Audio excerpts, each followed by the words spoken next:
流动性陷阱是指一种经济情况，即使利率降到接近零或为零，公众对持有现金的偏好仍高于其他任何形式的投资，导致传统货币政策失效，无法刺激经济增长。这通常发生在深度经济衰退期间，人们对未来持悲观态度，宁愿持有现金也不愿意投资或消费。日本在1990年代就是一个典型的例子，面对长时间的经济停滞和通货紧缩，日本央行将利率降到接近零，试图通过鼓励借贷来刺激经济。然而，这种策略并未能有效促进经济增长，因为人们和企业对未来缺乏信心，宁愿持有现金也不愿意投资或消费，导致经济长时间陷入低迷。流动性陷阱的成因主要包括深度的经济衰退、通货紧缩预期、银行系统的脆弱性以及债务过载。其影响广泛，从投资和消费的减少到经济增长的停滞，甚至可能导致长期的经济萧条。要解决流动性陷阱的问题，单纯依靠降低利率的传统货币政策是不够的，可能需要采取更为激进的措施，如量化宽松政策、财政政策的积极使用，以及改革措施来增强经济的潜在增长能力。在讨论如何应对流动性陷阱时，我们不仅要考虑短期内刺激经济的方法，还应该思考如何通过结构性改革来提高经济的长期增长潜力。这包括改善教育体系、促进技术创新、改革税制和社会福利体系等方面。通过深入分析流动性陷阱的成因、影响以及应对策略，我们可以更好地理解如何在面对经济危机时采取有效措施，避免长期的经济衰退，为未来的经济增长打下坚实的基础。大家好，我们是一个充满热情的初创团队，致力于创作精彩的视频内容。我们真诚地希望能得到您的支持和鼓励。如果您喜欢我们的视频，请不吝点赞和订阅，这样可以帮助我们的内容更好地适应 YouTube 的推荐算法，让更多人看到我们的作品。同时，我们非常欢迎您在评论区留下您的宝贵意见和建议，无论是喜欢、不喜欢，或是其他任何想法。您的每一次互动对我们都至关重要。感谢您的观看和支持。在探讨流动性陷阱的国家实例时，日本是最为典型且经常被引用的案例之一。1990年代初，日本经历了其房地产和股市的泡沫破裂，随之而来的是长达数十年的经济停滞期，这一时期通常被称为失去的10年。在这个阶段，日本央行采取了一系列政策，试图刺激经济，包括将利率降至接近零的水平。然而，即便是这样的低利率，也未能有效促进贷款和投资增长，日本经济便陷入了流动性陷阱。日本政府和央行在面对流动性陷阱时的策略包括实施零利率政策、引入量化宽松措施以及推行财政刺激计划。零利率政策首次于1999年实施，旨在通过降低短期利率来刺激经济。随后，日本央行在2001年进一步采取了量化宽松策略，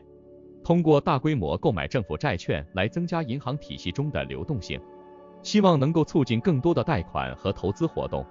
除了货币政策之外，日本政府还采取了大规模的财政刺激措施，包括公共工程项目和直接向市场注资，以期创造就业并提振经济。尽管这些措施在短期内对经济产生了一定的刺激效果，但它们也导致了政府债务的大幅增加，这成为了日本经济长期面临的另一个挑战。在日本央行和政府的不懈努力下，虽然日本经济在2000年代初有所回暖，但是这种复苏并不强劲，且伴随着多次反复。2008年全球金融危机的爆发，又一次给日本经济带来了严峻的挑战，迫使日本央行进一步采取非常规的货币政策措施。日本的经验表明，即使是极低的利率和大规模的量化宽松政策，也难以从根本上解决流动性陷阱的问题。这种情况强调了在面对严重的经济下滑和通货膨胀预期时，单靠传统的货币政策和财政政策可能不足以促进经济恢复。因此，除了短期内的刺激措施外，还需要通过结构性改革来提高经济的潜在增长率，包括提高劳动力市场的灵活性、增强企业竞争力以及促进技术创新等。日本的例子为其他国家提供了宝贵的经验教训，尤其是在面对低增长和低通胀环境时，如何有效应对流动性陷阱。虽然每个国家的情况都有其特殊性，但日本的经历强调了在制定政策时需要综合考虑货币政策、财政政策和结构性改革的协同效应，以达到长期稳定和可持续增长的目标。在实施了一系列旨在打破流动性陷阱的政策后，日本经济的转变是复杂且充满挑战的。这些政策尽管在短期内带来了一定的经济活动提振，但在根本上解决经济长期停滞的问题上效果有限。然而，通过长期坚持和不断调整策略，日本经济逐渐显示出复苏的迹象。尽管这一过程充满了反复和挑战，零利率政策和量化宽松措施的实施，确实在一定程度上缓解了市场的流动性紧张状态，使得金融机构之间的借贷成本降低，理论上有利于促进企业和个人的借贷活动。但在实际操作中，由于消费者和企业对未来经济前景的悲观预期，这些政策并没有立即转化为实质性的经济增长。即使面对极低的借贷成本，日本国内的消费和投资增长仍然乏力。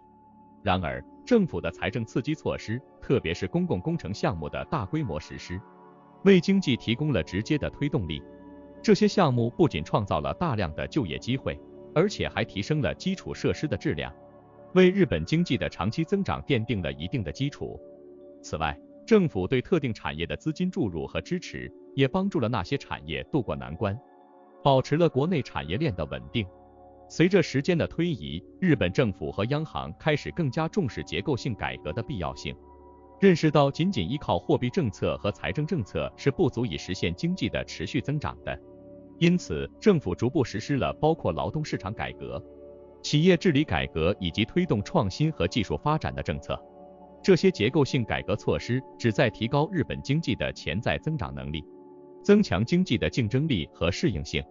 经过多年的努力，日本经济开始展现出复苏的迹象，企业投资有所回升，消费者信心逐渐恢复，经济增长率虽然不高，但相对稳定。特别是在全球化背景下，日本的出口企业开始受益于海外市场的需求增长，成为推动经济增长的重要力量之一。尽管如此，日本经济的复苏之路仍然充满挑战。政府债务水平的持续高企，人口老龄化带来的社会和经济压力，以及全球经济环境的不确定性，都是日本经济面临的重要挑战。因此，日本的经验告诉我们，面对流动性陷阱及其带来的长期经济停滞，需要一系列综合性的策略，包括货币政策、财政政策和结构性改革的紧密结合，以及对外部经济环境变化的灵活应对。总之，日本在应对流动性陷阱的过程中，展现了政策制定者在面对前所未有的经济挑战时的决心和创新。虽然这一过程并非一帆风顺，但它为其他国家提供了宝贵的经验和教训，特别是在如何通过综合政策手段来促进经济恢复和长期增长方面。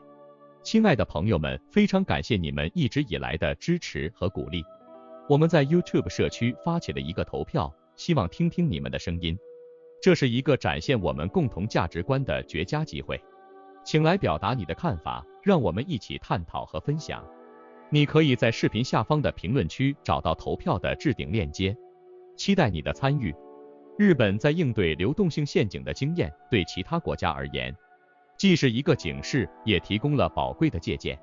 特别是在2008年全球金融危机后，世界各国中央银行在面对经济放缓和低通胀风险时，纷纷采取了类似日本的政策措施，包括降低利率至接近零甚至负利率，以及实施量化宽松政策来增加市场流动性。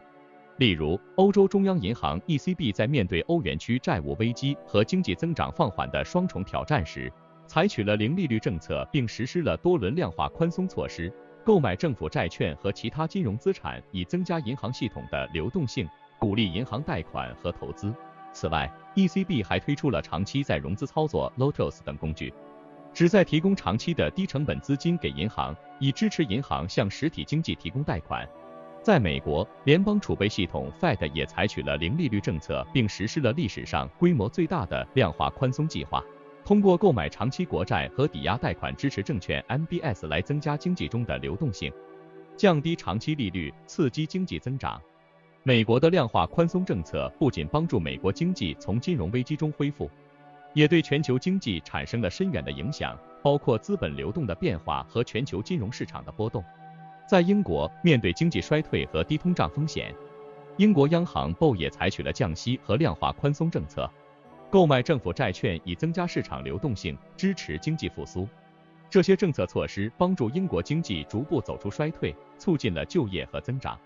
这些国家的经验表明，面对流动性陷阱和经济下行压力，传统的货币政策工具可能难以发挥效果，需要通过更为激进的货币政策和财政政策的配合，